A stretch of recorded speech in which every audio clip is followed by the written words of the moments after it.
Welcome to Flat Earth Debate Live. I'm your host, Nathan Oakley, and if you are new to this channel, or you've not done so already, then be sure to subscribe, hit the bell notification icon, and join button if you'd like to become a Nathan Oakley 1980 channel member and keep up to date with the Flat Earth Debate. If you would like to support the channel, there is a super chat that runs alongside each of these shows while they are live, and there's also a PayPal, Patreon, crypto, and thanks button in the info box below the video. Most importantly, if you'd like to join the discussion, simply mute the page you are currently watching, then click the link in the info box below this video to join the panel and express your views on the nature of Earth. If you do join, please don't swear. If you do, you'll be ejected, and if you are, please don't try to rejoin the stream using sock accounts. You'll be warmly welcome back on the next stream. Please also share the show on social media. Sharing the show obviously increases the live audience, but this in turn increases the chances of a more diverse panel, so please share the show on Facebook and Twitter. Now, we are joined by Paul, Neil, Brian, and a whole bunch of people in Discord, so welcome one and all. Hello, hello, hello. Hello. Hello. Good to have you all. Buenos dias. Buenos dias. Any evidence of a physical geometric sphere edge that's a horizon, formerly known as Earth curve? No, next. Any It's evidence? only in the maths. It is below surface level. Below surface level. Indeed. In my mind. Any evidence of axial? Any evidence of axial rotation of the Earth-based variety? Negative, next. No, not according to pilots, aircraft pilots. In my mind. In the math? And you need a radius for that, which they do not have. Yes, you will. You will indeed. Some globe believers You need a say geometric horizon gyroscopes for that. prove it. We're all too keen. Go ahead, Rondek. I'm just saying some of these globe believers are telling us that a gyroscope can prove that the Earth spins for some strange reason. Well, they won't actually make any solid claim about that. They just say the gyroscope proves this, and you ask them several different questions concerning it, and they'll give you all different answers because they don't have an actual consistent answer. They all have different answers because they all have different opinions because they all have a lot of nothing as evidence for their claim. Shout out to Phoenix Rising 86 for joining as a penguin. Check out the latest video, Broken Men of the Globe, specifically Glenn Williamson. Latest members video. I don't know when I'm going to release it, but I'll release it at some point to the public. But if you're a member, you can check it out now. Nathan, it's Yes. so bad that the AI, FE Criterion, posted the AI. He screenshot it. AI is even saying that the spherical Earth is true, and you can see it in space. And there's scientific evidence, which is that they saw it in space. So the whole system is totally just rotted to the core. Yep. I'm sick of this AI. I mean, people are going about this AI as if it's something new. It's just it's just the same indoctrination you find on Google and everywhere else, Right. in a different form. Indeed. You can check out my AI interaction videos if you want to see us, or me specifically, arguing back and forth with AI, catching it out in lies and doublespeak and contradictions. Anyway, hopefully the last time. It may be the last time anyway, because I suspect people are getting bored of us covering this. But I want to stress the importance of why we've covered this. In my humble opinion, to date, this is the best video we have responded to, bar none, because it summarises the position as far as heliocentric belief is concerned, from cradle all the way through to this one-on-one discussion between colleagues about the nonsense dissemination of gravity to the kiddies. So that's what we're going to plough our way through. And I want you to share it. I want this show to go out to more people so they can hear this. This is, in my opinion, the most worthy thing we've done on the show to date, because it really does educate the audience in terms of how you, and if indeed your children are currently going through the education system, your children are being brainwashed. Not only that, the fact that the people brainwashing them know damn well they are doing it. They know it's nonsense. Add the waves together. Hello, Adam. Hello, Armin. Hi, guys. Hello. Mic Yeah, any check. two states, Yeah, we hear you. Hello. any Yeah, we hear two you. Yeah. possible states of the world, you can just literally put a plus sign between them, and that's a sensible state. That's a good state. It makes sense. So do you think that there's some sense in which we shouldn't be thinking about individual universes, individual spacetimes, but we should be thinking about superpositions of spacetimes? Yeah, I think so. I think if you were to go far enough back in the history of the universe, back to when it was very, very dense, very small. How do you know? You don't know. You can't rewind entropy. You can't figure out what's at the start. And when you get there and ask the question, you end up with an external force, external creator. You don't end up with everything being tiny. You know, this dividing by zero, Big Bang idea of creating everything from nothing violates the first law of thermodynamics. You can't have nature creating itself. And when quantum mechanics was certainly important, then it must have been like that. I mean, if we believe that the dawn... Oh, sorry, because of quantum mechanics, we must believe that things were small at the beginning. Why? Makes no sense at all. The natural phenomenon is diffraction, interference. No inference whatsoever to what he just said. Stealing valor by dropping the words of quantum mechanics in there doesn't mean anything in terms of your scale in the heliocentric model. Dominant standard model of cosmology, something had to produce the density perturbations, the things that... Something had to produce it in the model. No, it's just a model. It's a reification fallacy. No, something in the physical realm doesn't have to create something because it's necessitated by your model reification. Did all the galaxies and stars and us, everything else in the world. So there's a galaxy over there, let's say, and not over there. So how did that happen? Why is there a galaxy there and not there? Right. In the standard theory, as you know, that was a quantum event, a random event. Yeah. And why does he keep saying things like it was a quantum event? Just stealing more valor from quantum mechanics? No. What has been established through cause and effect reasoning with systematic experimentation to give us quantum mechanics has absolutely nothing to do with what you looked at in telescopes. Nothing. If you had to, Seems like if you had a to re- define, Go on, Brian.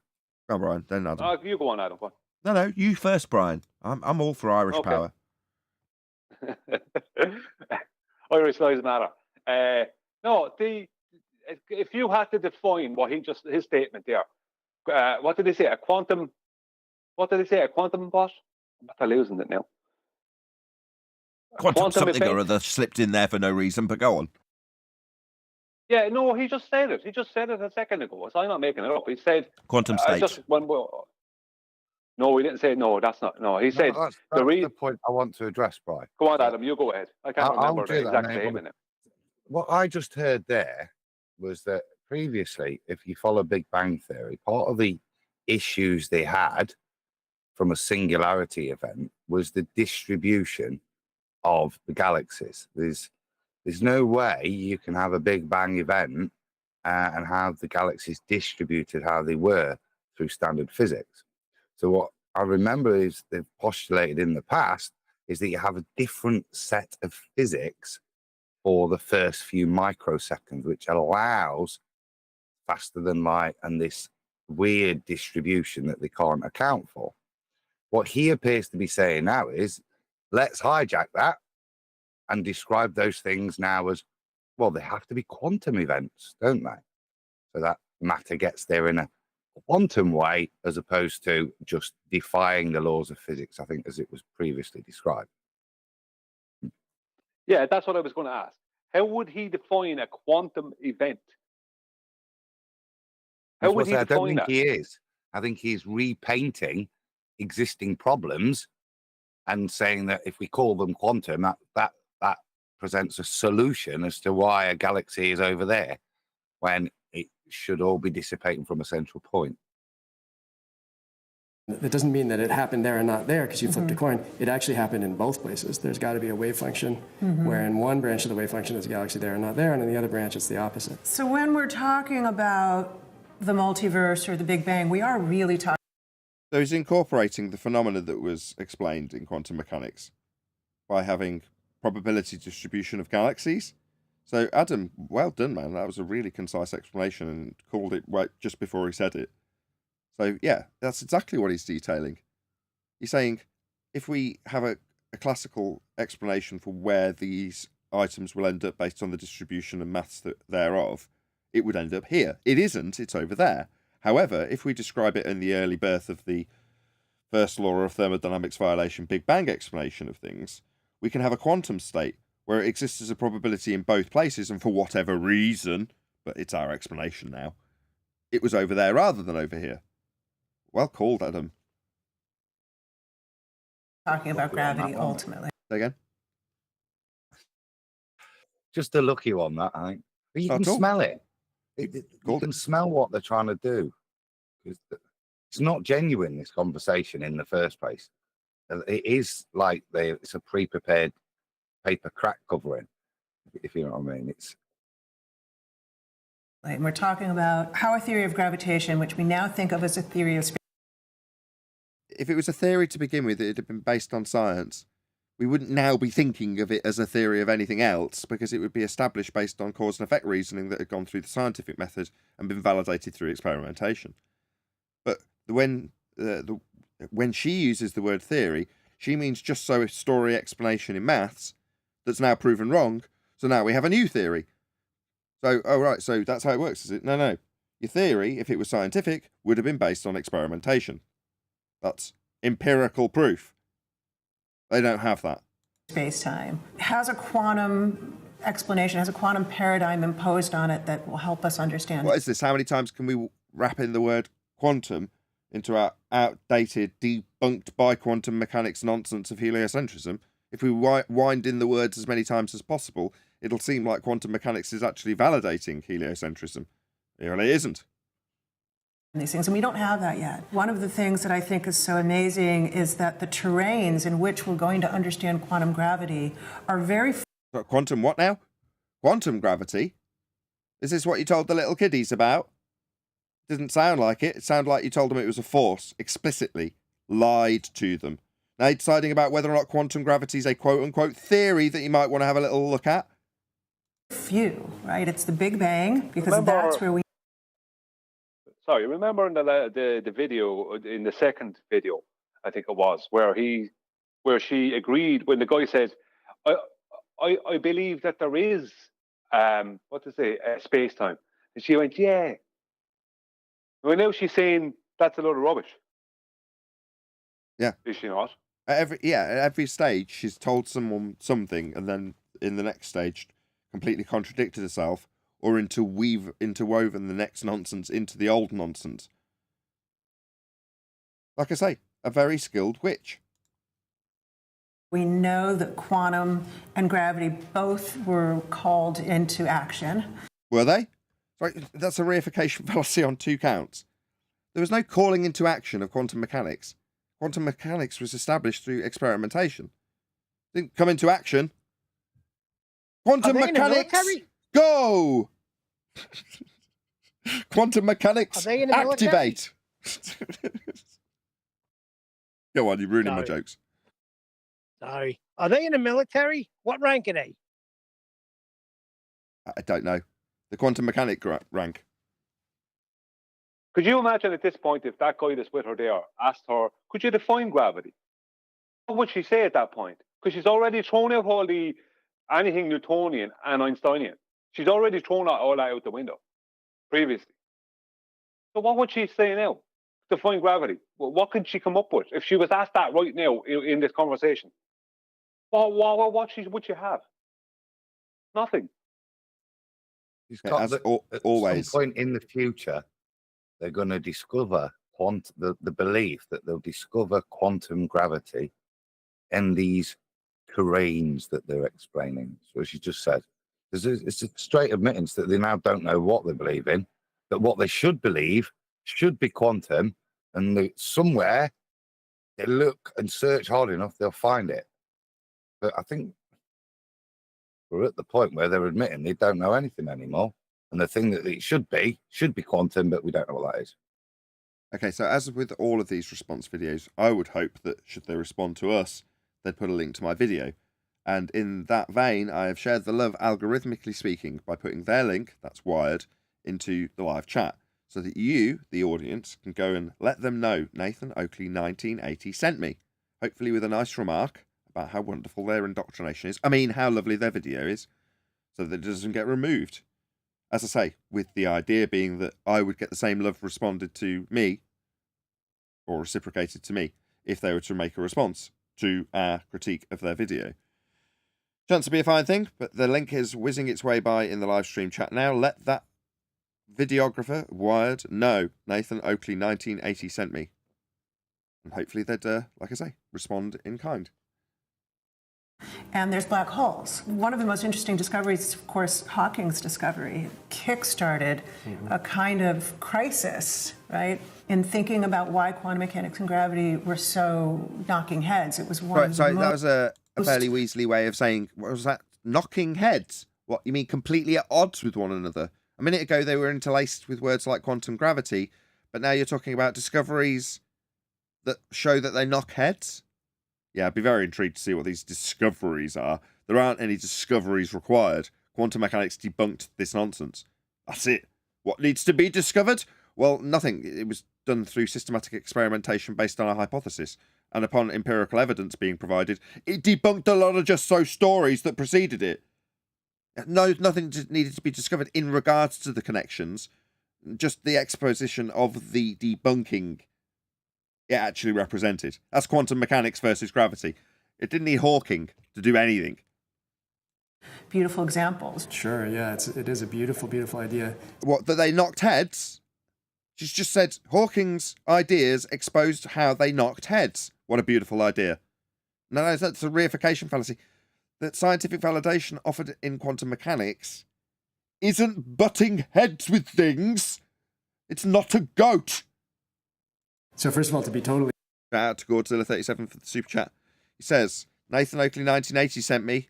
Am I doing this right? No, Godzilla, you're not doing it right. The sentiment's there and the thought is all that matters, along with the cash. But ultimately, no. You go to the Wired video, yeah?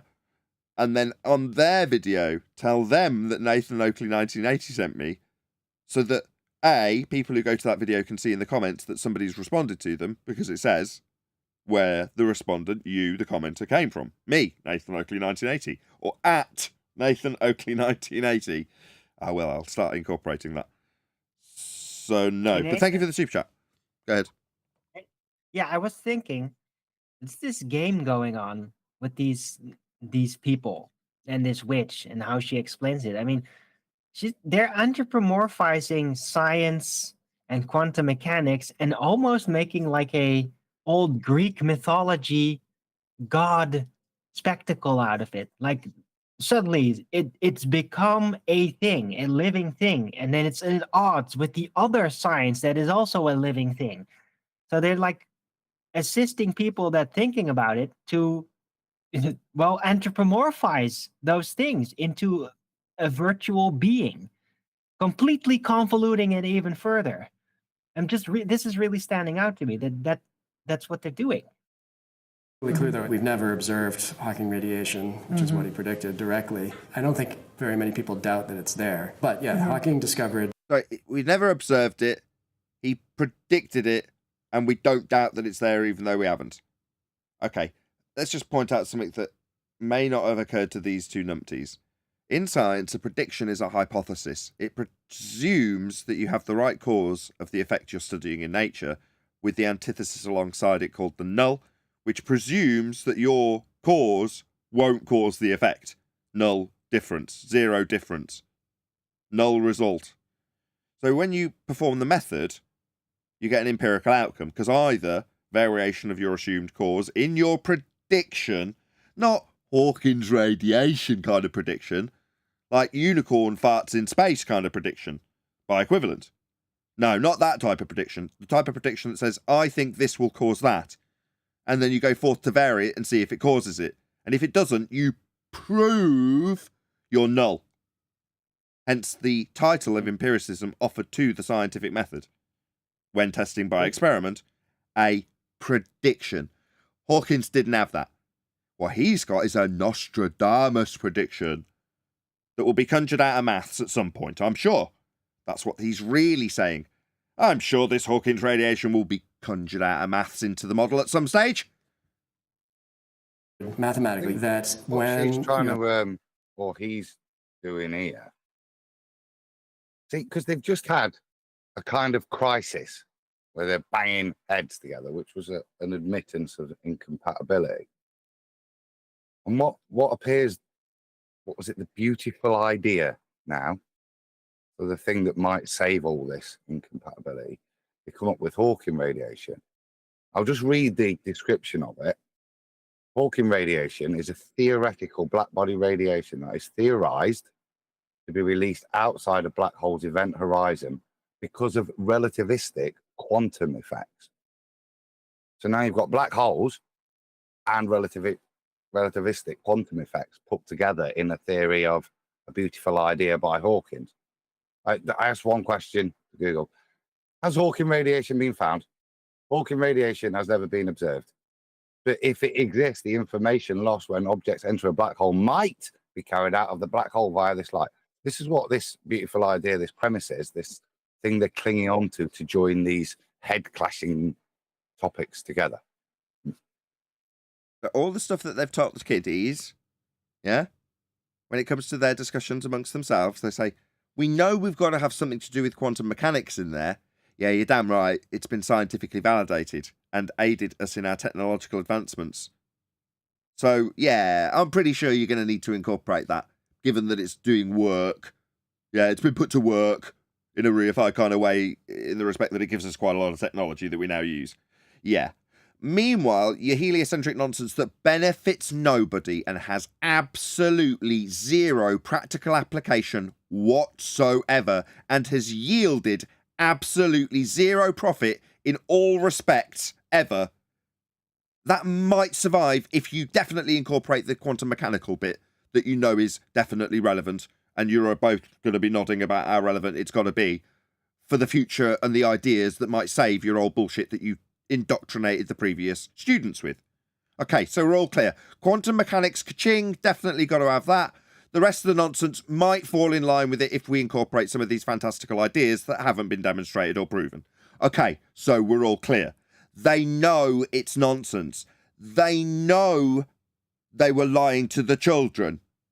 They know. Have a black hole. It's got an event horizon. It's got a surface, which is a point of no return. If you fall through that surface, no matter what you have, no matter how powerful of a rocket you got. This is not showing us a black hole. We're talking about the edge of a bent geodesic in space-time as a result of a mass warping the fabric of a fourth dimension. What's this on screen? A 2D representation of a swirl, like a whirlpool, like water going down a drain. This is very much a three-dimensional picture. I do not see space-time. I do not see a bent geodesic in space-time. I do not see an astronomical mass causing an event horizon somewhere where you would experience spaghettification if you were to experience it physically as you reach the end of the edge of the geodesic prior to you being able to escape. Yeah, that isn't what we are seeing. We are seeing a hypnosis wheel. Yeah, you remember when you were a kid and they showed you the cartoon of the guy holding a little wheel and swirling it as they tell you magical stories? That's what this is. Yeah, this is a hypnosis wheel. Because they sure as hell aren't sending you to the fourth dimension with this image, are they? Where's the fourth dimension? Where's the bent geodesic? Where's the event horizon? Where are any of the things that have just been discussed in this image? I just see something hypnotizing people. Nathan, I know they where they can't are. show you. Oh, no, me first. Yeah, They no, can't show you fourth dimensional space-time bending. So they're just helping you in assisting the imagination of it as they're explaining it, right? So the visual is not actually a visual representation of space-time bending, but it helps you get into imagining it. I don't think they're doing that here. I think it's just, I alluded to it, all those things that you just described about Orion. None of it works, does it? None of it works, even in their Einsteinian model. Okay, so what's being postulated with Hawking's radiation is a way to make it work with quantum magic. So Right, instead of just trying to for do clarity, the sorry maths to in an interrupt. Einsteinian way, I'm really sorry to interrupt. I know you're in full flow. When you say work, what you mean is be able to equate at the end of the maths, as opposed yeah, for to the math like a to work, yeah. semiconductor or something that does a physical job. You're not talking about that. I mean, this Einstein stuff's never going to do any work. I mean, I've just done a little rant about zero practical application in the real world and all that. So just want to clarify, when you say work, you mean physically calculate on paper, nothing more. Well, It doesn't even do I mean, that. does the maths balance and work and then produce the effect it's supposed to be describing? No, it doesn't. It has problems. Because with all this, they have to invent things, don't they, to fill the mathematical gaps, which that was, standard matter. And they gravity, they had to add dark matter, because when they do the maths, there's this 70% incorrectness. So they don't bin the maths, they add a strap on to fill that void. And now what appears to be happening here is they've never managed to do that. So the excitement and the beautiful idea is that the mathematical problems at the event horizon at this point of infinite gravity is to introduce a quantum solution so that the particles can come out and go in. Quick shout out to Matthew Hall. He says, sure as Nathan not getting the full £5, I'm just as sure it's flat. Flat is fact, thumbs up. Observably and measurably. Thank you very much indeed, Matthew Hall, for the super chat. Really appreciate it. Right. So instead of saying it doesn't work, you could say it doesn't balance out, because that would be more specific. And you can't anthropomorphize it as much. When you say it seems pedantic, Arwin. There's a point where it's clarifying, but hopefully you understand it. Yeah. So they're switching from this thing again, look. They're keeping black holes. Yeah. Not getting rid of black holes, saying actually that was a load of nonsense that we invented up. We'll keep the black hole, this thing we can't see. Yeah. And to keep it, we'll solve the problems around it, no longer using the way in which we created it. We'll fix the problems with quantum mechanics. But they told the kiddies about all the problems, didn't they? They didn't just lie through their back teeth and indoctrinate them with totally debunked nonsense that has got problems that need solving. They didn't do that, did they? Told it was fact, the things they've poo-pooed. What an outrage. Light back behind you in the direction you fall from, nothing escapes, not even light. It all gets sucked in and spaghettified and destroyed at the singularity, or something happens, but it doesn't get out. Or something. I don't know, I've had a lot to drink. So it's going to be anything. It's spaghetti, something. Something happens, man. Something happens. You know what I mean? Something happens at the event horizon, spaghettification or something like that. But in quantum mechanics, you can't really pin down the location of something precisely. Can you not? Really? My understanding was that understanding which path the light took would give you a collapse of the waveform. That's actualization. What do you mean you can't pinpoint something precisely? Finding out why you can pinpoint it exactly, actualization, wave function collapse, isn't that the point of the quantum mechanics in the first instance? Am I missing something, Adam? No, yeah. It doesn't mean that bit. They mean a Heisenberg uncertainty principle, which I suppose helps you. If you're trying to compact an infinite amount of matter into a finite amount of space, it would be very helpful in your maths if you could quantum mechanics that so that it could have superposition. So you could then use that to pervert your maths to allow that amount of matter in that amount of space. These are the problems they have, aren't they, in black holes and stuff? It doesn't make sense, does it? So that sounds like what they're doing there to me. Not because, and this is the problem, isn't it? With the two, the head clash, that uncertainty principle that's generated by, you want to know the speed of it and its position. You can have more or less one or the other, but never both. That is at the heart of quantum mechanics. But that is the antithesis of Newtonian and Einsteinian. Things have to have a place and position for them to exert an effect on the space-time field.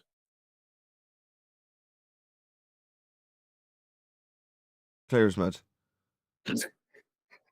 If you try to pin down an electron in a tiny circuit in a microchip, sometimes you discover that it's not actually there, and then your computer crashes. This is the Heisenberg uncertainty principle.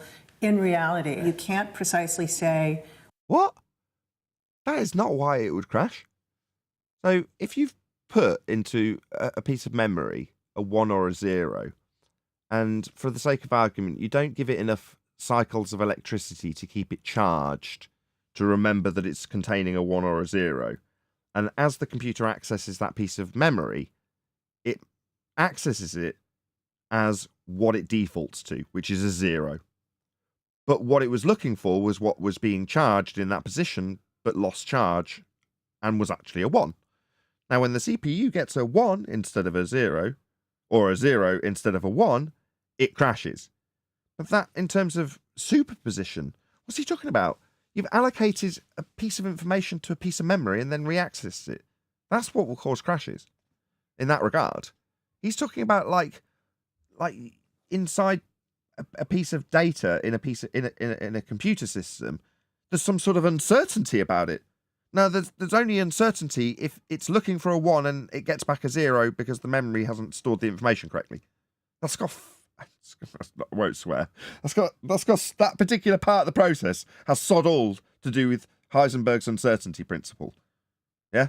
Only in the fact that it thought it was going to get something it didn't and then it crashed. It'll just report a bad block of memory. That's this all. is weak. Paul knows Where about the computers. Paul, is error code 908? Electron didn't remanifest from quantum state. Doesn't sound familiar. What a load of nonsense. Electron is, and you can't precisely say how quickly it's moving. Exactly, yeah. So when you get the blue screen of death, that might be because of quantum mechanics. Right. It might be. More likely you got memory that's not working properly. You know, you try to pin something down near a black hole. Well, it's a surface. It's got a particular radius for a round black hole. And you want to say something is inside or outside it. Well, you can't absolutely say that in quantum mechanics. And this kind of uncertainty produces... What? Again, I don't know if I should rehash it. It's just reiterated it to like cement it in the mind's eye of the audience that it's the uncertainty aspect. No. Knowledge of which path collapses the wave function. Now, the wave function itself, what you're studying, the interference pattern, the diffraction pattern, that's your phenomena. Yeah, and the uncertainty aspect of it collapses. Yeah, by variation of what causes that effect. That's knowledge, in this instance, of which path the light went through.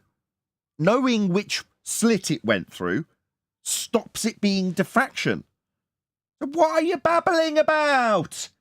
It's just focusing on this uncertainty aspect, because the point of interference when you've got probability distribution is useful to say, as he did earlier, well, that planet, based on our physics, should be over here. It's not, it's over there.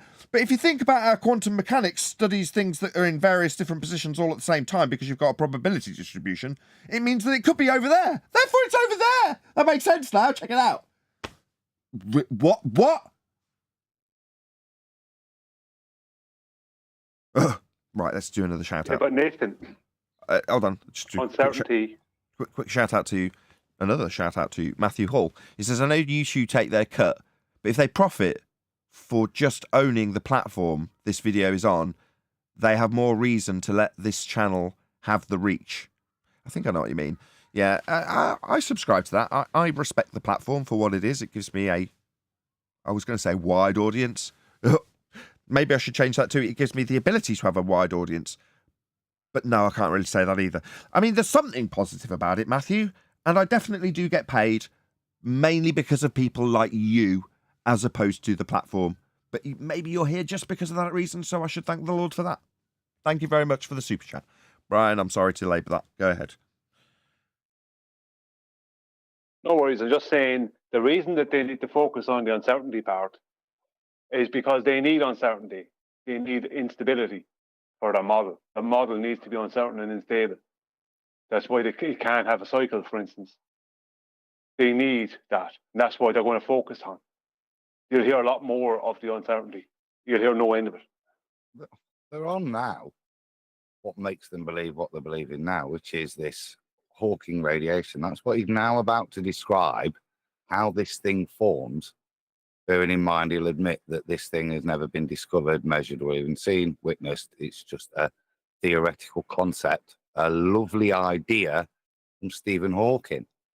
Why is it lovely? Because it saves their face, doesn't it?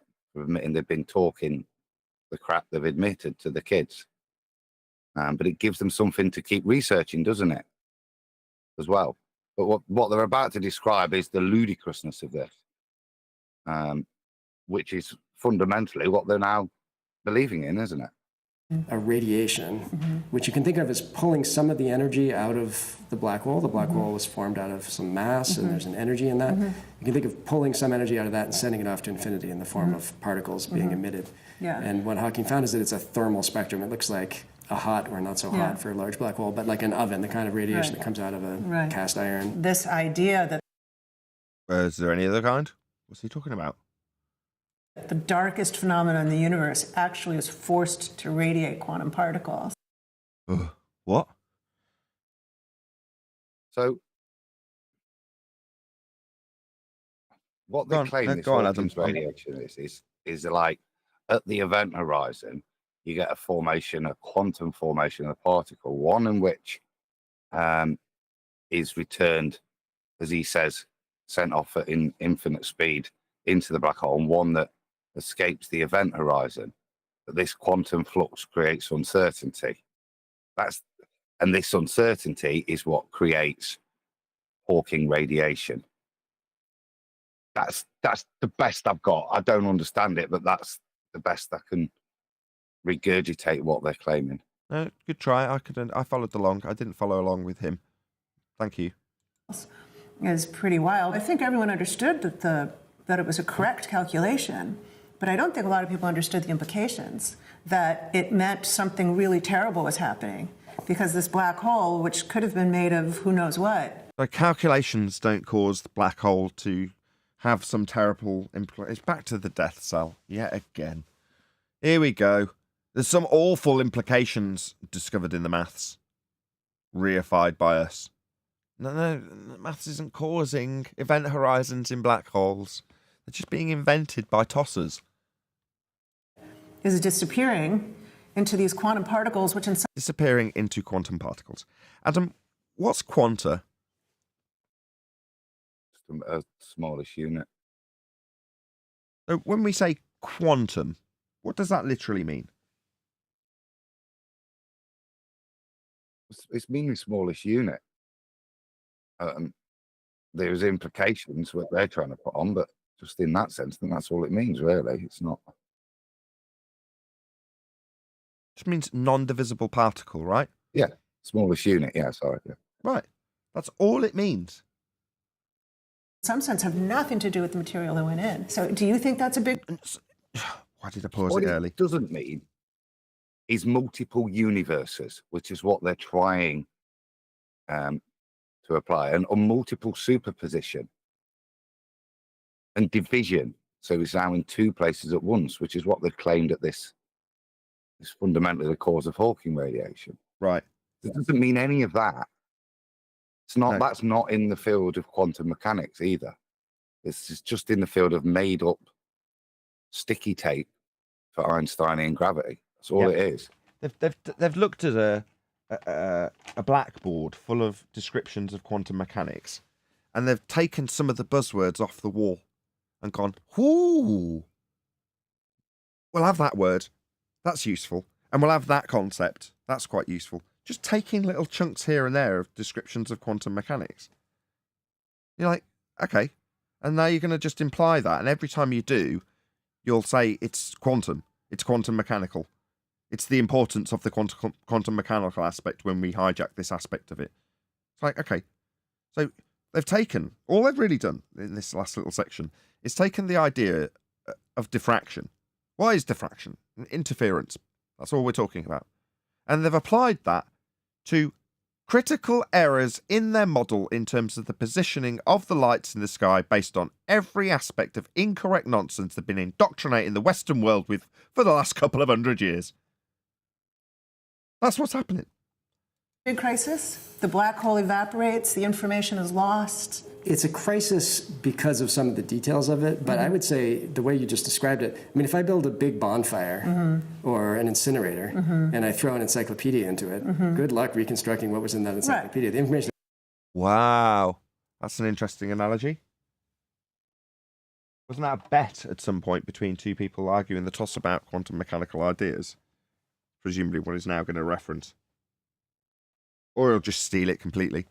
is lost for all practical purposes. Practical purposes. Yeah. So this is a huge crisis because either quantum mechanics is wrong, and as you described, it's the most accurately tested paradigm in the. So when you say accurately tested being experimentally valid, test in science is an experiment. So you're saying either it's wrong. No, it's gone through an empirical method. It's not that it's wrong. It just doesn't comport with gravity. It doesn't work with your existing nonsense you just brainwashed a whole load of kids into believing was true.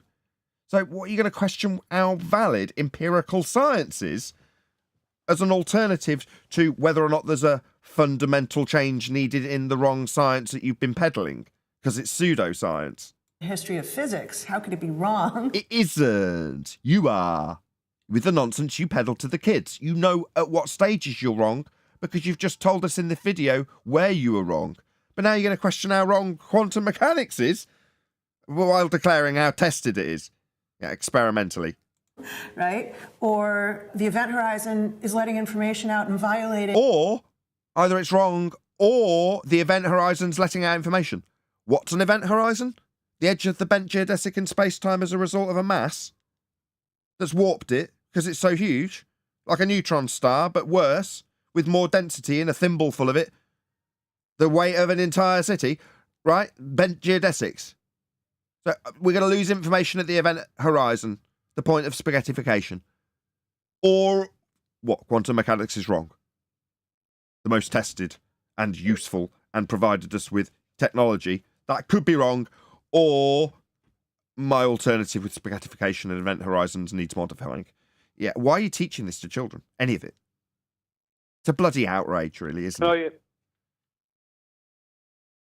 Go ahead. Sorry, I thought you were finished. I thought you were finished your statement. That rant could go on indefinitely, Brian. Go ahead. Yeah, I'd say actually I don't disagree with that. There's certain things they're invoking there. They invoke radiation while invoking also a vacuum. Two things that require containment to exist. You require containment for radiation, and you require containment for a vacuum. So stating that radiation can be detected or moved through a vacuum means nothing, because to even have the vacuum, we require a container. And the same with the radiation. Now, there's another problem. They also invoked information, but their whole heliocentric universe is based on information not existing. The origins of what they're claiming involves no real information. It only involves matter and energy. Information is not part of it. Sure, but they're Just trying to thought that should be interweave. pointed out. I completely agree. Absolutely. It's part of the aspects of debunking heliocentrism with quantum mechanics. But they've got to incorporate quantum mechanics into heliocentrism. So the fact that it's based on information, knowledge of which path, it's informational in nature, supernatural in nature. Well, once you understand that, you've got to incorporate it because it's being used to drive the technology of the day. So who's going to deny it?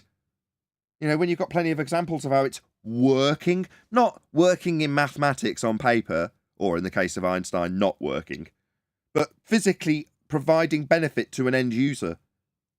That's a very big distinction. Well, every time that they make a video or relay any of this information to anyone, they're literally debunking everything that they stand for. Yeah. Every time they use information in their lives. I think that's why we're here. I think that's why we haven't been censored out of all existence. We are here to normalise the withdrawal of heliocentrism from the current paradigm. There's no other reason why we would be tolerable. It's not just because they can't censor us based on us disseminating things that are still used, like celestial navigation. The tide turned with quantum mechanics. We shouldn't be so big-headed as to think that we are somehow causally linked to this. No. But for the fact that we had quantum mechanics discovered scientifically, we wouldn't be here now, today, on YouTube telling people that the Earth is flat. Those two things are directly linked. There'd be no need for a change in paradigm, would there? We could just be censored out of existence. There'd be no consequences at all. As quote-unquote science strive their way to greater discoveries in heliocentrism. You get to quantum mechanics, and very quickly people see profit. It's very quickly put into practical application. It very quickly permeates the world. And a lot of the world and society we have as we know it is based on understandings through quantum mechanics, leaving heliocentrism entirely untenable. Eventually, the levees break. That's where we step in. That's where we come in. And when the levees break, you need a straw man to hold up. You need some scapegoat. And we're it. We're here to be hated as the guard changes, as the paradigm shifts. That's all we're really here for. God, I'm cynical today. Well, on the other hand, Flat Well, Earth's no, great. I love live. I Please can't smash the totally super chat, disagree. share the show. Woohoo, 100 people watching. Well, what they do is even us covering their video here, we're getting drawn into their absolute nonsense. Where Adam and you and me and the rest of the panel and the people out there are trying to, what are they talking about? And before you know it, you're involved in their little fantasy and their little maths and their little nonsense. They don't have any of this. The fact that we're speaking to each other and we understand what we're saying to each other ends all of what they're talking about. What they're talking about cannot exist because it all involves information not existing. That's their paradigm. Just before you carry on, Nathan, just got a reply. You know, yesterday I posted a comment on Astrophysics Explains Gravity in 5 Levels, the thing we're reviewing. Obviously works because I've had a reply today. So keep doing it, people. Yeah. So as I said, sent that message yesterday. We reviewed your video. I mean, obviously comes back with and failed, but shows it's being looked at. It's having an impact. So keep it up if you can, chat. So yeah, let them know. Nathan Oakley 1980 sent me. It is as easy as clicking the link that's going by in the video now and just dropping a comment like Adam has done. As simple as we reviewed your video. That is the perfect type of comment. It's not offensive. It doesn't say that they're indoctrinating children. They can find that out when they get here. But there it goes by in the chat as we're speaking. Please let them know. We'll stay live a little bit longer. Although, how long have we been going? We've still got 10 minutes live. But we'll still be live and we'll still be here when you come back after leaving a quick comment. Helping them algorithmically. Benefiting them. As 105 people watch. Hopefully the numbers don't plummet as they all disappear to leave a comment. But it's worth it if they do. So yeah, please leave a comment. Let them know. At Nathan Oakley 1980 sent me. And maybe they'll leave a link to my video. And send people my direction from their 10 million subscriber-based channel, should they respond to our accusations of witchcraft. No, in all seriousness. Pointing out the lies and nonsense of heliocentrism and gravity, and how their own admission and own words condemn them to the lies they've told to children. That's not up for question, that's a fact.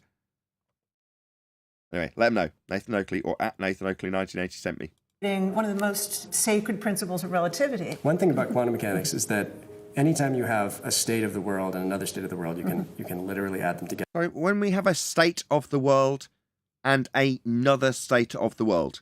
Sorry, what have you seen fired through a double slit? You've seen a whole universe fired through those little slits, have you, my friend? What's he talking about, Adam? Any idea? You tend to be the bullshit translator today.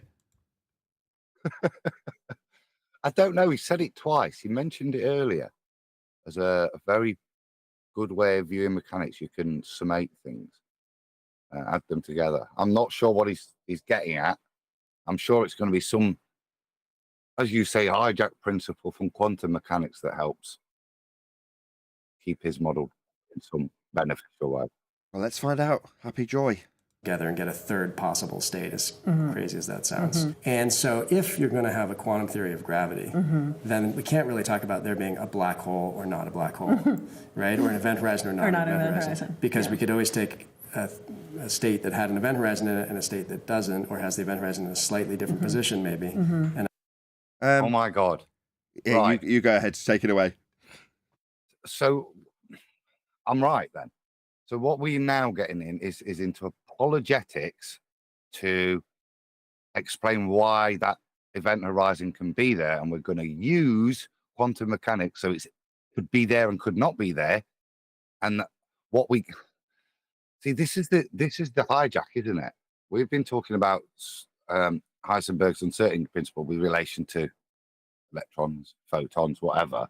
They're talking about it in relation to a black hole, not the path of a particle.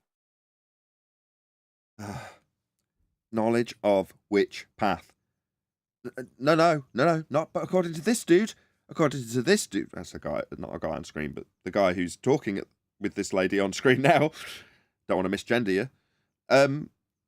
Is what universe is passing through the slit and having a probability distribution. That's what it's describing, right? It is as nonsensical as that. Just take buzzwords from quantum mechanics off the blackboard and put them in the book of heliocentrism. They'll fit in there somewhere.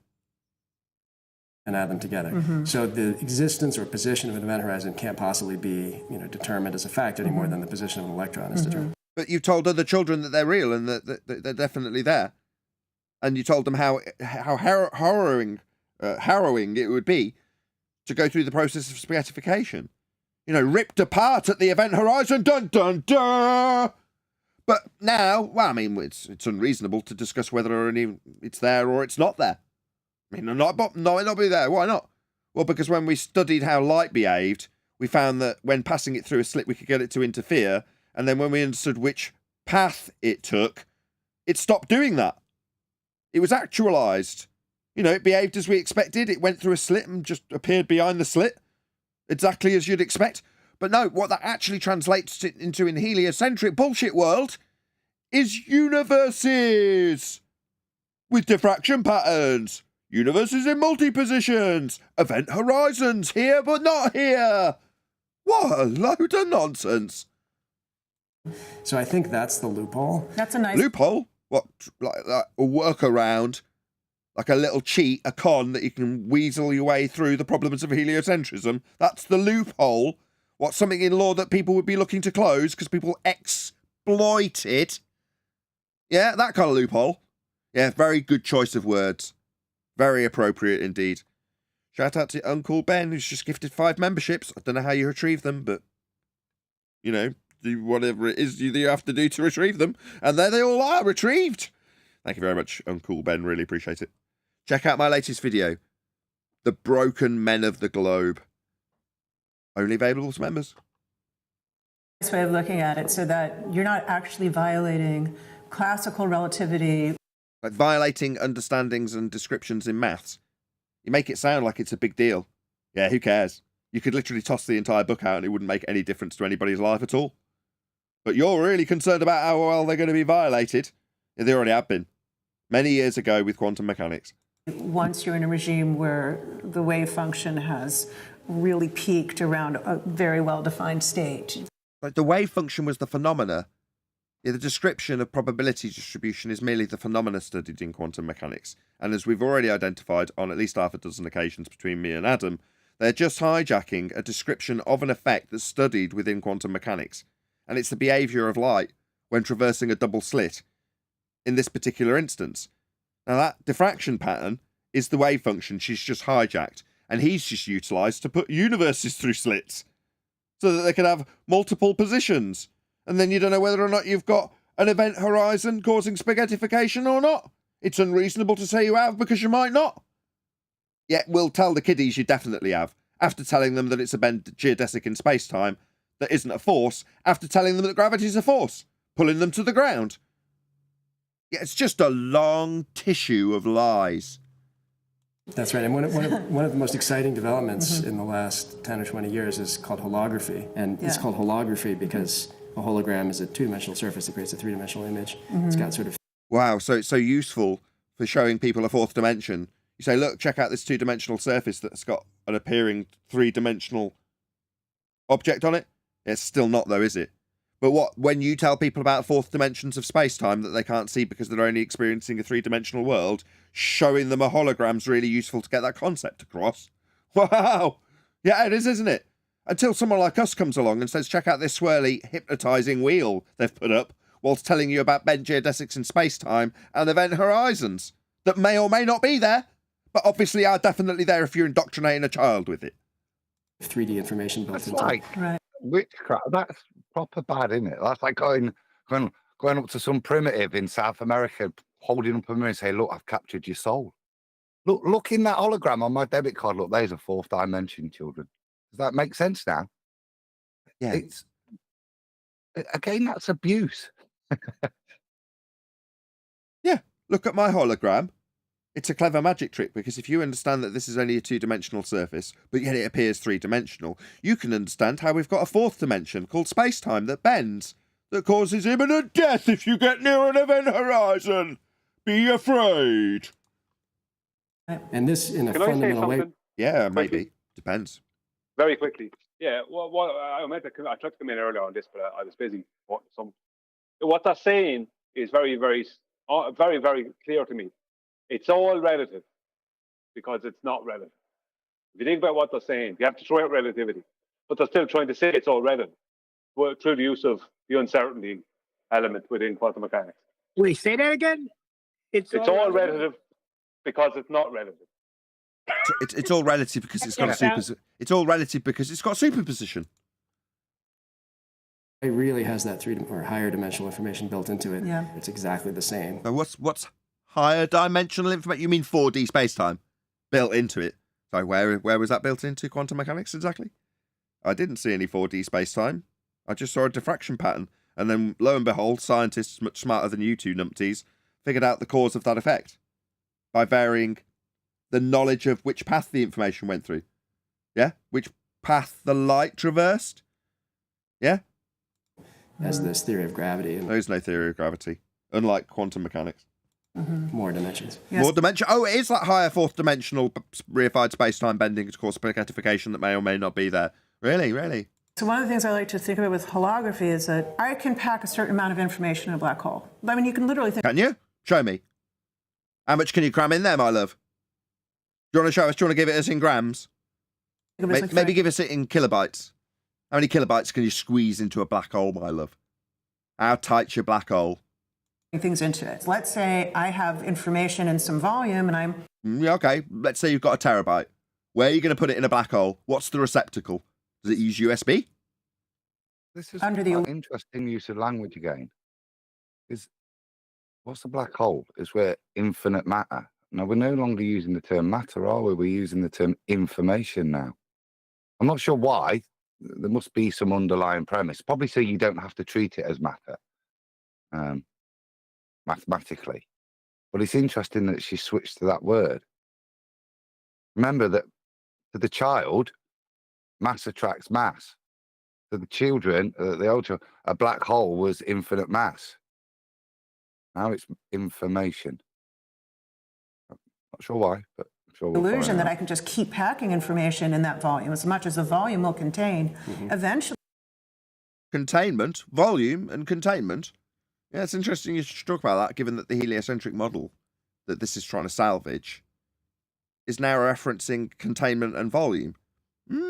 See, there's certain thermodynamic laws that are violated with containment and volume, namely gas law, and how it behaves in terms of its entropic effects that it would be experiencing as it traversed the volume of space, leaving us with no gas to breathe. Very interesting terminology you got there when talking about black holes. I'll make a black hole and I'll find out that the maximum amount of information I can pack into. How will you find that out? How are you going to find out how the maximum amount of information you can pack into that black hole, my love? How are you going to do that? You want to show me? Yeah? I'll be intrigued to watch. Let's all watch. Anything in the entire universe is what I can pack on the area. Oh, really? Can you? Wow, you sound like a god. This chick thinks she can pack universes into black holes. That's what she's just said. Really? You're not a god. Yeah, you're a child abuser. That's what you actually are. You think you're a god. It's disgraceful. I said it before and I'll say it again. In years gone by, you'd be burnt as a witch. But you think you're a god, don't you? Packing universes into black holes. Right? And since area is projecting Only on, illusion. this is a three-dimensional packing that she's now said I can pack on the area, which is two-dimensional. So I'm not. That's something in a formula that they're just nodding at each other about. Oh, yeah, that's right. When you're packing black holes, of course, you don't pack into 3 dimensions. You only pack into 2 of the area. Illusion may they're be a nodding. volume. Maybe the whole world is just a hologram. It's not a principle that only applies to black holes. It's saying that if this theory of quantum gravity is correct... Sorry, if... In a scientific hypothesis, the if statement is your supposition of cause yet to be validated, aka your independent variable. The if statement is if this supposition of cause is varied, then it will cause the effect. Whereas you're saying, if my entire theory... No, that's not how science works. If independent variable, then dependent variable is known as a scientific prediction. Oh, you've got a very different idea about what prediction is, haven't you, love? Yeah. Hawking. Yeah, when he babbles nonsense through a telly speaker. That's a prediction, isn't it, love? Definitely not. Now, scientific predictions have the cause, suppose, for an effect you're studying. Yeah, for you. If statements, if theory. If the theory turns out to be true. No, theories come after empirical evidence. That's what you get, ladies and gentlemen, if you're a heliocentrist. This is the standard you get. If my total nonsense made upon the spot's just so story, then... No, that's not how it works. Then this whole three-dimensionality is an utter illusion. All right. That's a very world-encompassing statement that you've just made there with an if and then. You see, in science, it would be much more narrow. You'd have to vary something to prove an effect. Yeah? To have a theory, you've got none of it. None! Just lies for kids. Go ahead. Sorry. Can you just rewind 5 seconds and just hear this statement? It's not a principle that only applies to black holes. It's saying that if this theory of quantum gravity is correct, then this whole three-dimensionality is an utter illusion. Yeah, Adam. Wow. Let it finish. Let it finish. And really, the universe is two-dimensional. There you go. Really, we're a hologram. If the maths we're applying to keep this black hole together using quantum stuff, and we pack a black hole in 2 dimensions, then it means the universe isn't 3-dimensional. It's 2-dimensional. That is just gibberish. Or, of course, it's all wrong. Sorry. Yeah, or it's all nonsense. And as practically speaking, you mentioned before in our conversation that it's really interesting, the Heisenberg uncertainty. Yeah. Embarrassing laugh, exactly. Principle is a practical limit now on microchips. Yeah. Right? If we make microchips much smaller than they already are, even as they already are, It's just like the disclaimers. Yeah, let's just get out of the way the actual practical application of the science behind quantum mechanics. The stuff that's not going away, the stuff that's being put to use. Yeah? Okay, yeah, we got that. Yeah, that's why you definitely need to be incorporating it into your heliocentric wizardry.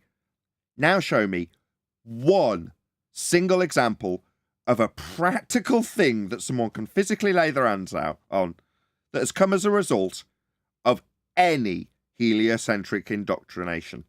Name one thing. I can think of one thing that they need to be careful of from what they claimed in this show from their new theory. Because he's saying making microchips smaller and smaller. That means, according to a previous claim, if they made them so small, you could pack so much information into them that it would form a black hole. Not my claim, but hers, if you listen to it. Should we not giggle eccentrically afterwards? It causes errors because you don't know that the electrons in. If holography, if this limit on how much information you can ever pack, if that ever became a limit, as far as we know, that's an absolute limit. Right? Sorry, if the limit described in holography, if that ever became a limit, so you're saying it's not really a limit. The limit described in holography isn't a limit at all, but if it did become a limit, the limit described, why is it described as a limit if it's not really a limit? But if it did become a limit, you two double-speaking clowns are an embarrassment. Right, we started off with clay tablets, not so much information per cubic centimeter or whatever. Then we had written stuff, it's getting better. Encyclopedias with thin paper, that's even better. CDs, hard the smaller and smaller space, trying to pack a denser and denser information, eventually we'd make a black hole. Yeah, at some point. You called it. Shit the bed. I was joking.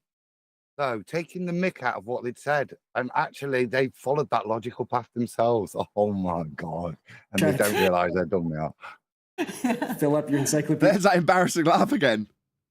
If we follow our logic to its sensible conclusion, then the more you can pack into this, then the more likely it is to form imminent death for us all. Yeah. I was actually Right, joking, Nathan. I was Just joking. admit imminent doom and move on. Carry on. Yeah. What we like. With knowledge. Did you and like it's the way spot on. they detailed? Yeah, Brian. I was going to say, did you like the way they detailed information from their Stone Age, which debunks all their heliocentric claims? Yeah. Yeah, but he's Clay saying Palace, because, encyclopedias going at them. because they could only fit a shopping list on their clay tablet, right? That actually, if you can put a quadrillion shopping lists on a microchip, it will make a black hole. That's what they're saying. I'm astounded that I was taking the piss and they actually then claimed it, and they're discussing it now like they're intellectual. That's Yeah, the stuff that we take the piss out of, they literally will chant as rhetoric. Mad, isn't it? We've had it happen many a time on Flat Earth Debate where we will take the piss out of some perspective that they're going to take preemptively, and then 6 months down the line, someone will literally take that approach. Normally trimmed out and played back at their own embarrassment, like, I don't know, unorthodox talking about the diffraction limit when something disappears before the horizon. Yeah, Anyway. and when you say it like that, it kind of sounds a little bit silly then. It's because it is. Please share the show if you're watching. Obviously, as always, go to this video, let them know Nathan Oakley 1980 sent me. Still 100 people watching. Be great to get a few more people watching as we're going to extend this live show because I want to round out. I don't want to do another Wired Witch episode. And we've still got a fair bit of video to go, maybe 5-10 minutes left. Well, 5 minutes left. So yeah, we are going to extend this live show till we plough through till the end. So please smash that share button. Be great to get a few more people watching. By a black hole. So, Exactly. And the most knowledge you could ever have would only be on a two-dimensional surface. right, and as big as the universe, Yeah. and then you're done. Yeah. So, you know, On a two-dimensional surface and as big as the universe. How can they talk to each other in this way with a straight face?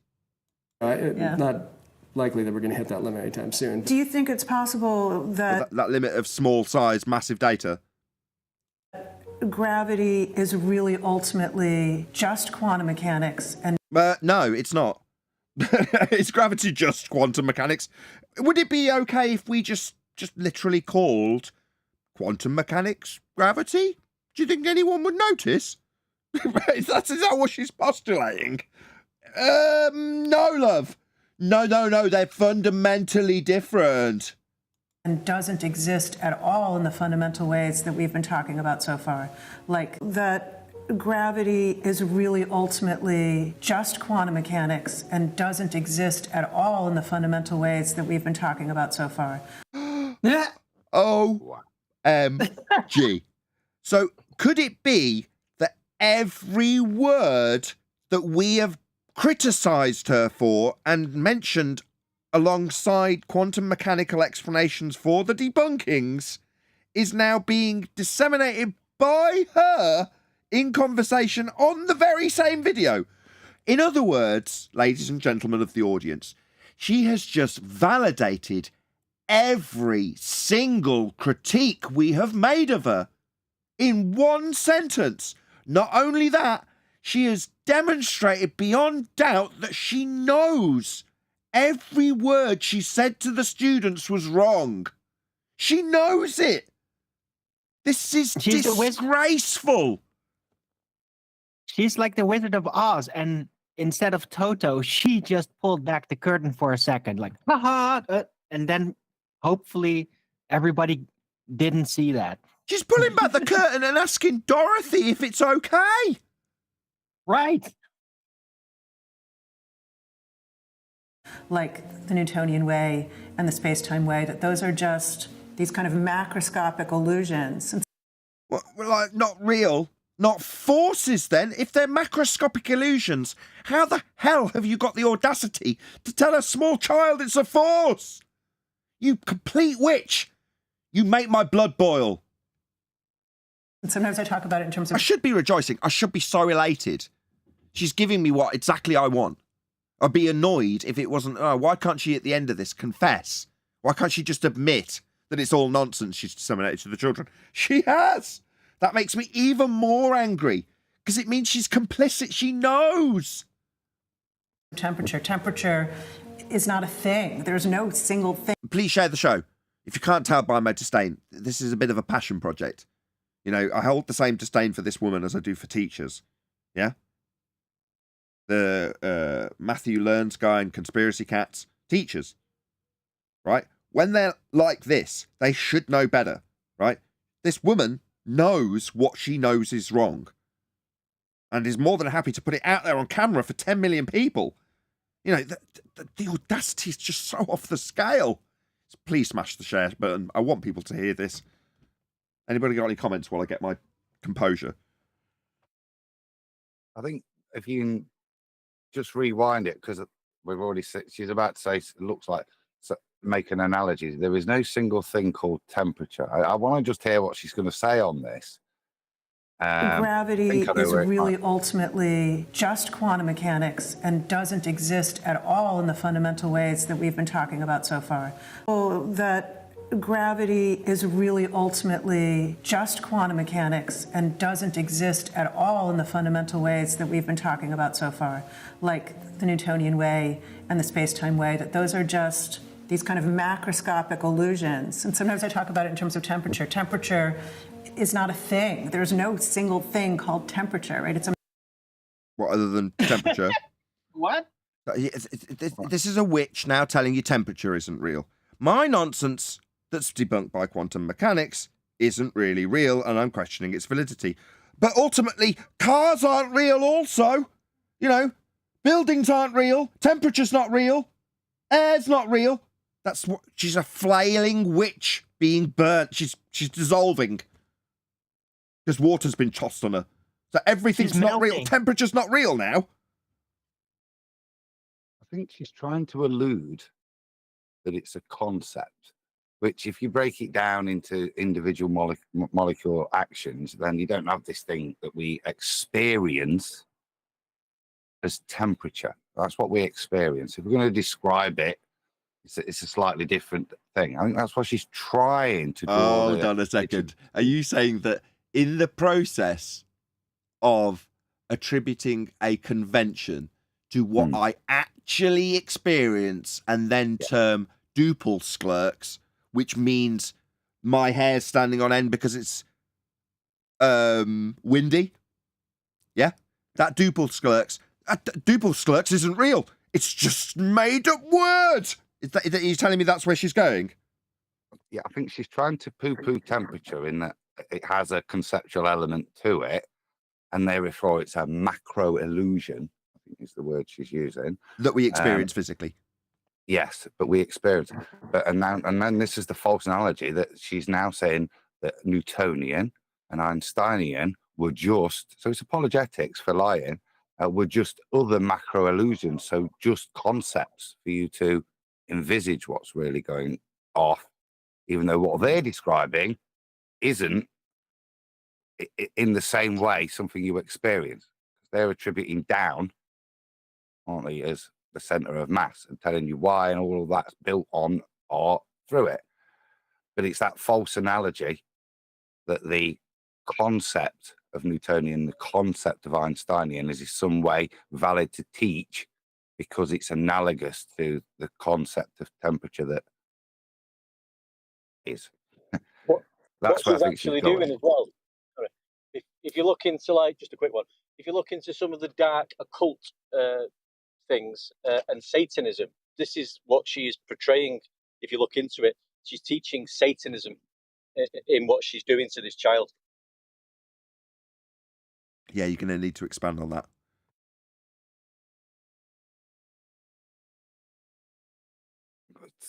Well, they have teachings in the dark occult, and they have Satanism and satanic groups where they carry out rituals, and they have a method of teaching and teaching things like she's teaching, like things that definitely don't exist, and that there is no God and everything's a mistake.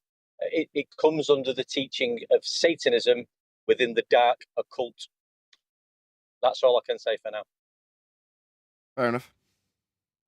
A macroscopic illusion that comes from the collective behavior, really quantum behavior, of random motions of atoms. And is it possible that the whole of gravity...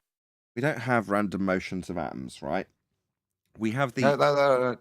No, this is doing exactly what I said. Okay, well, I'll let it go. is like some kind of emergent illusion from what's really quantum phenomena underlying it. Well, if we buy the idea of holography, then absolutely, Yeah. that's for sure. That's what it's telling us. Although which side is the illusion and which side is the reality? Right. They're the same. I mean, temperature's still... No. Ugh, this is really irritating. No. The exception to the rule is the diffraction. What we typically experience is actualization, physical reality. That's not what he's just said, though, isn't it? He's just said that it's either or. No, it isn't. You know, it's oversimplifying quantum mechanics in the phenomena only of diffraction to sandwich in his idea of superposition of galaxies. It's just bloody wizardry. It's worse than that. Right? She's done exactly what I thought, which is to use that temperature analogy. Look, and the line that's on screen where you've paused it is, I mean, temperature is still great to talk about. So what she's done is say temperature isn't just like what how warm it is, it's the random movement of molecules it is. So she's aligning it to the gas particles and the energy imparted in terms of heat energy that you experience, right? But I mean, temperature is still great to talk about. Now do that to gravity, you see? So gravity is still great to talk about. It's a false analogy. We experience, temperature. We don't experience these things in Einsteinian fourth dimension. We do not experience the bending of space-time. It was never there. Yeah? We do experience in a molecular model that those collisions, and we experience it. Yeah? But this is just, like I said, to me, just a justification for why she lied. Yeah. Oh, because I can talk about temperature and actually underpin it with more detail. That's really the same as what we've been doing when we force Newton, so believe that, then Einstein, then believe that, then ignore both of them and let's go quantum. That's the same analogy or same level of an analogy for learning is what she's implying, I think. Great to talk about. It doesn't mean we shouldn't talk about temperature. I mean, we should absolutely adjust our thermostats and talk about temperature. But if we look at it closer and closer and closer, we realize there's not a thing in the world that has as a quantum value temperature isolated. And so maybe... Again, she's using this term, a quantum value of temperature. What, a non-divisible single quanta of temperature? Why is she fudging this stuff together? Maybe there is no such thing. I didn't know that quantum was like a numerical system like that. Since when is that? It just means non-divisible. It means the smallest thing. That's all it means. It's quanta. But she's using it like it's a catch-all term for a cool aspect of heliocentrism. It's the quantum element aspect of heliocentrism. You're like, what does that mean? That's why I asked Adam to define it earlier, so we're all on the same page when she just throws the word in randomly. Yeah, but it does sound super sciencey though, Nathan. So. Yeah. Oh, it sounds cool. As gravity isolated from quantum mechanics. Right, so I guess with the holographic description... Quantum mechanics doesn't need gravity isolating from it. Yeah? That wasn't what was isolated as control variables when you did experimentation to establish the founding principles of quantum mechanics. You know, it didn't need to be isolated from gravity, because it's not real. Nobody said, excuse me, yo, Dave, have you turned on the gravity isolation valve? What's that, Bill? Gravity isolation valve, have you turned it on? No, I haven't, no. Not to worry. It's like, nobody's isolating for this when performing quantum mechanical experimentation. What's she talking about? But as Paul just said, man, does it sound sciencey. Man, does it sound cool. Description, we've got two sides, which are actually secretly the same. On one side, there's definitely no gravity. On the other side... What? So there's an alternative to the bullshit that you indoctrinated the kids? On one side of the quantum mechanical diffraction pattern that light's being studied with, we've got a universe with gravity existing. Man, this is a stretch, my friend. Well, Wasn't that it's a just disclaimed? Yeah. The gravity part? In one part, no. In a quantum realm where all things are existing both simultaneously in existence and not in existence, we have one world where there is no gravity. Obviously, leaving the door open, you've got to take away only the bit that affirms your bias, Arwin. The next bit, in the other alternative, the superposition reality of a different galaxy, it does exist. Gravity's real. See how that works? Cool, huh? So it's more like a multiple universe Marvel style now. Yeah, but that's why it'd be unreasonable to not talk about it, Arwin, because while it's simultaneously not in existence, isn't real, and has been reified out of Einstein's fourth-dimensional mathematics, in the superposition existence of a universe that's gone through a double slit, it does exist. So it's unreasonable to say it doesn't exist when it possibly does on the other side of that double slit when studying light. Because that's quantum. Cool, huh? But I thought that like all the dimensionality was supposed to be another aspect of the same reality, but now they're literally just splitting alternative realities. Like, you're not supposed to do that, guys. It's just supposed to make it fit, not just split off an alternative reality that doesn't match. I'll make it simpler for you personally, Arwin. Imagine you were a fourth dimensional being, right? And as a fourth dimensional being, you reached into a black hole and pulled out a three-dimensional hologram. Now, when I rotated the three-dimensional hologram, you saw quite clearly, as a fourth dimensional being, the bent geodesics in space-time moving through the three-dimensional hologram. Can you understand where I'm going, Arwin? I mean, if it's not already clearly obvious. Right, you're going pseudo-Ramonian, yeah, so I get that. Well, no, I'm not going pseudo-Ramonian. Imagine that you holding up that... geodesics. No, yeah. As a fourth-dimensional being, I'm easily showing you bent geodesics on a three-dimensional hologram. But for that three-dimensional hologram, they can't experience the fourth-dimensional life that you experience as a being. Kind of like humans can't experience us as fourth-dimensional beings, because we are... No, I get that. Right. Now, just going further, Arwin, there's more to it. You're just too impatient. Now imagine that given that you as a three-dimensional hologram, like us as humans, but also fourth-dimensional beings, there's fifth-dimensional beings that would see us as fourth-dimensional holograms.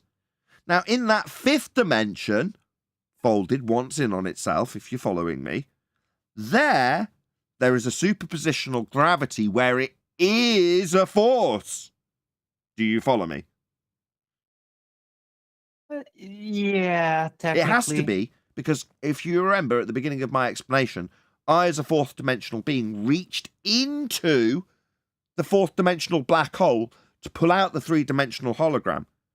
Now, therein lay the force that was created in the fifth dimension for the fifth dimensional being that was looking back at us, experiencing a three-dimensional representation of fourth dimensional reality. Now do you understand? Yeah, I understand it. You made it so freaking convoluted that everybody's lost track, including me. Oh, you just don't understand. But I can laugh about the fact that you don't understand. This is that nothing to do with anything. My point is you're separating realities, right? You can say, oh, wow, in this higher dimension, however you're going to organize that dimensionality, right? Einsteinian in this case. Yeah, there might be something there, and we're going to call it gravity. But, I mean, that still is making the claim it's all connected into one reality, multiple dimensions, one reality. Well, the way that she just described it earlier, like gravity not being there in that approach, which is not another dimension. She didn't invoke it at that time.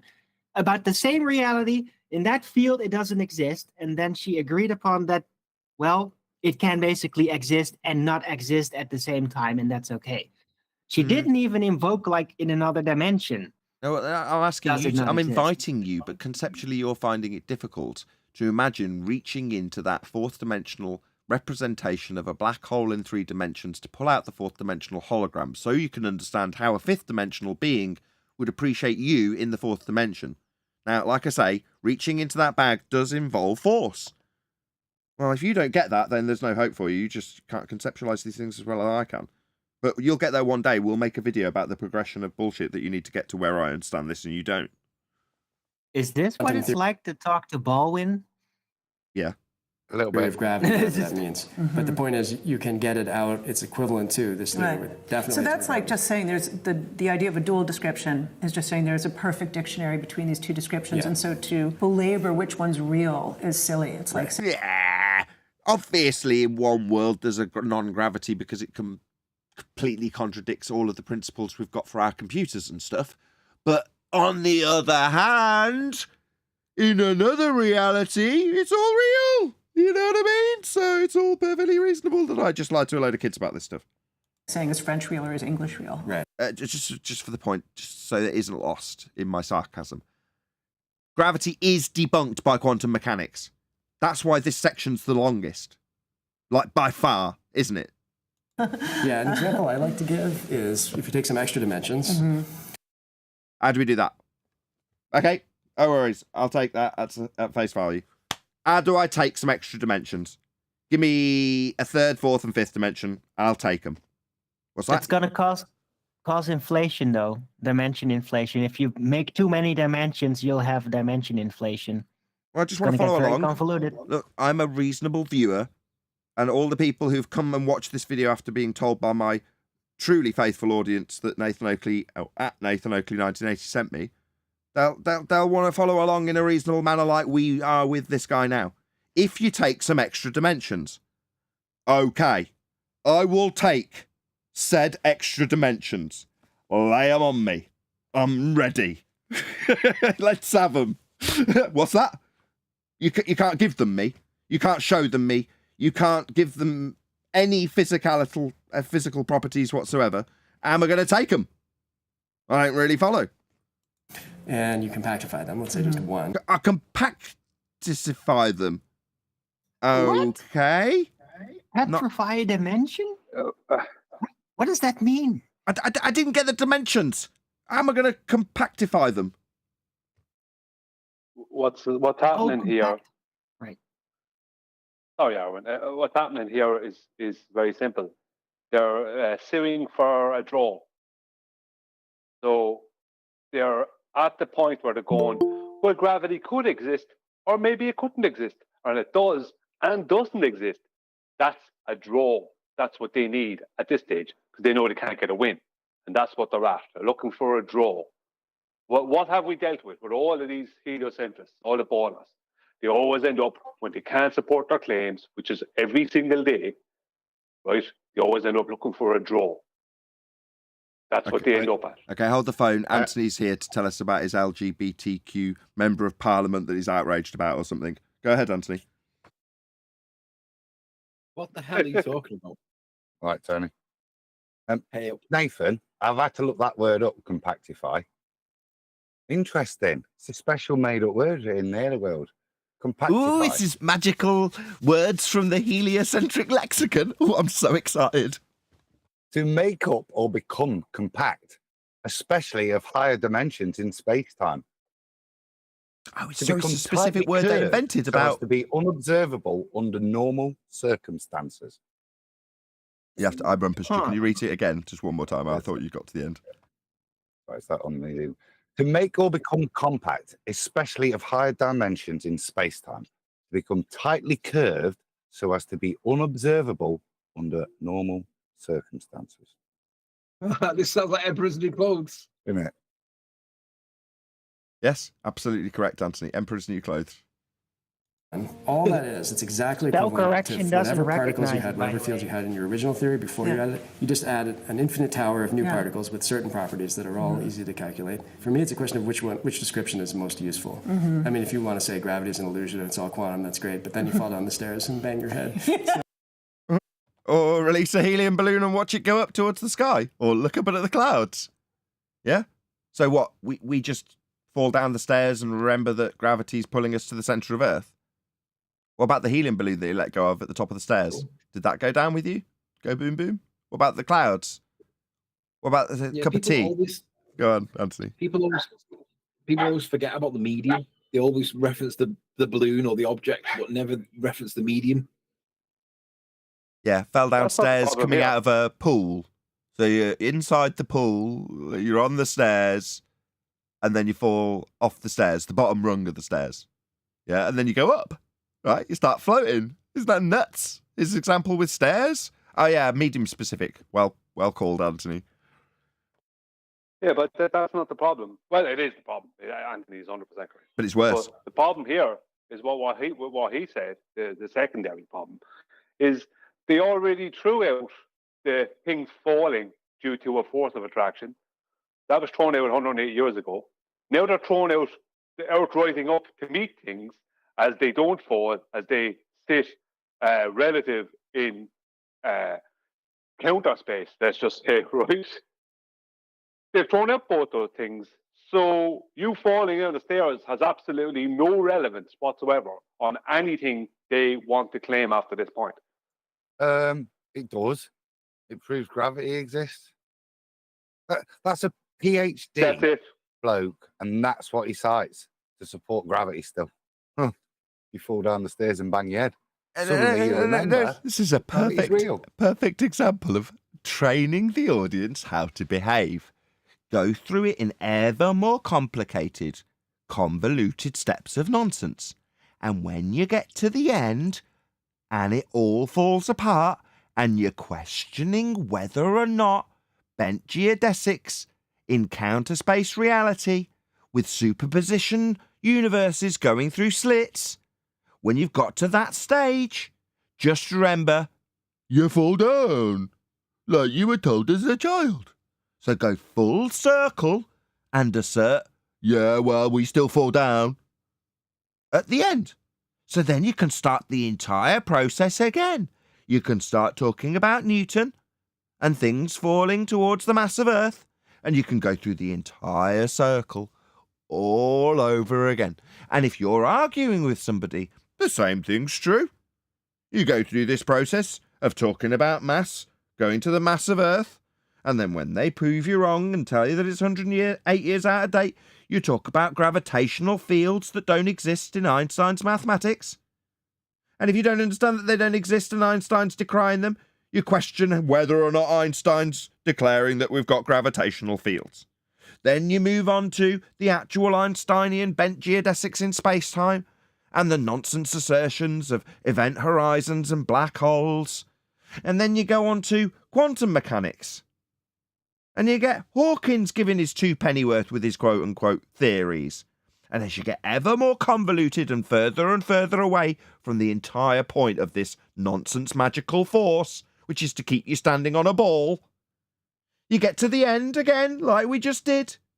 And you go, whoa, it's maybe unreasonable to even talk about gravity existing as an actual thing, but remember that you can just fall down some stairs or jump off a building. And then you can start again. And it goes on and on and on. Any last comments? Might be a couple more seconds left on this, actually. It's sort of like there's a description that works pretty well. You don't go to the doctor and say, Heisenberg uncertainty principle caused a series of fluctuations. Yeah. I mean, when they were developing semiconductors and developing them into computers, they just worked okay, didn't they? They just kind of worked, and we got on with it because we fall downstairs. Or did they actually work? Oh, they did work. I mean, it's not for the fact that my computer's currently functioning that I'm broadcasting live now or anything. That's it actually being put to work, though, unlike any example that will ever be yielded from the heliocentric model. Because it doesn't have any. There's no practical use for it. Literally none. And gravity, where's that being put to work? Oh, it's not either, is it? Nathan, what she's saying there is if she fell down the stairs and went to the doctor, she'd say, I can't believe it. I missed those geodesics in space-time. If it wasn't for the superposition, I might have gone through the double slit differently. I existed both falling down the stairs and not falling down the stairs at the same time with my misapprehensions of quantum mechanics. It's amazing that I didn't take the route of disposition through the double slit and not fall down the stairs. But here I am with a broken leg. Bloody quantum mechanics. But that's what she's saying. It's still reasonable to save the word gravity. Yeah? Because imagine if you say something silly like a fluctuation in quanta.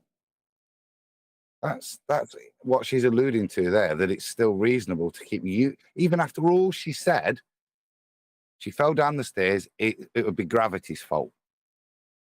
So she's still clinging on to that concept of a downward force.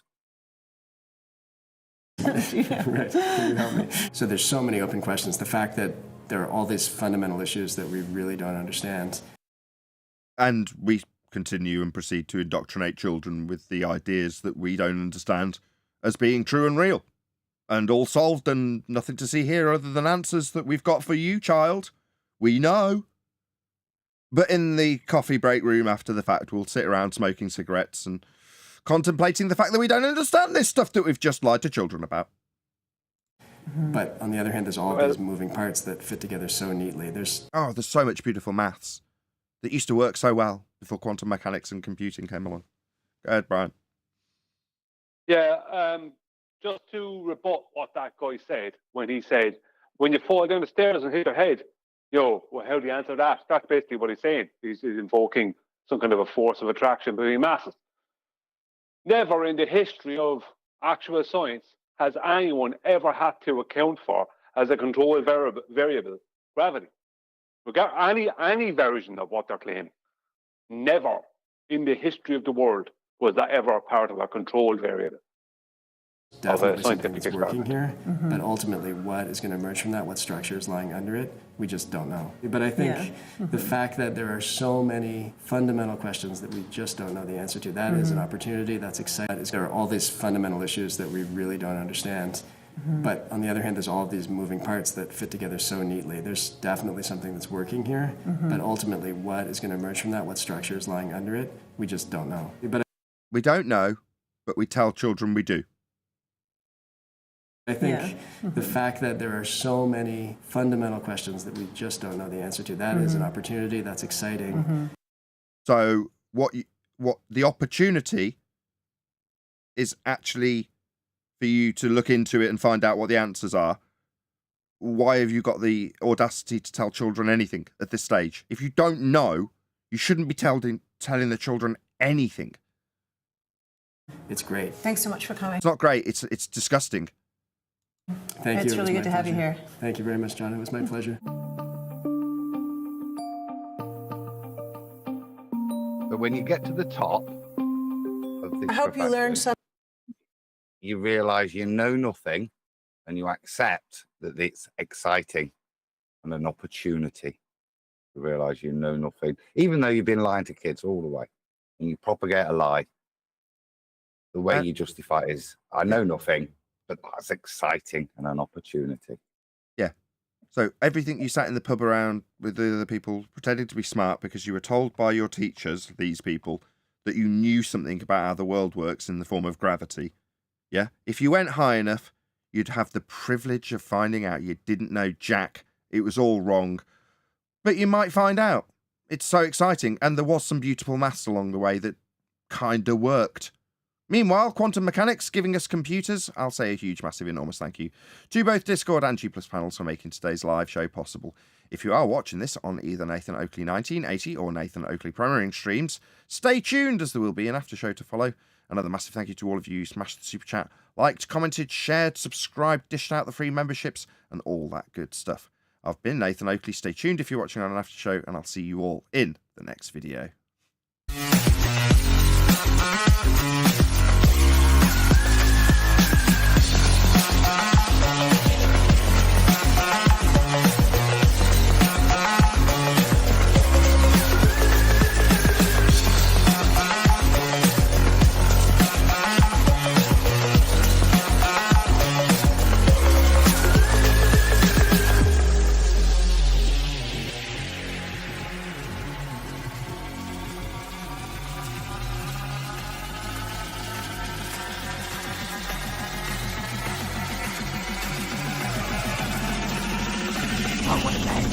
What a lovely day!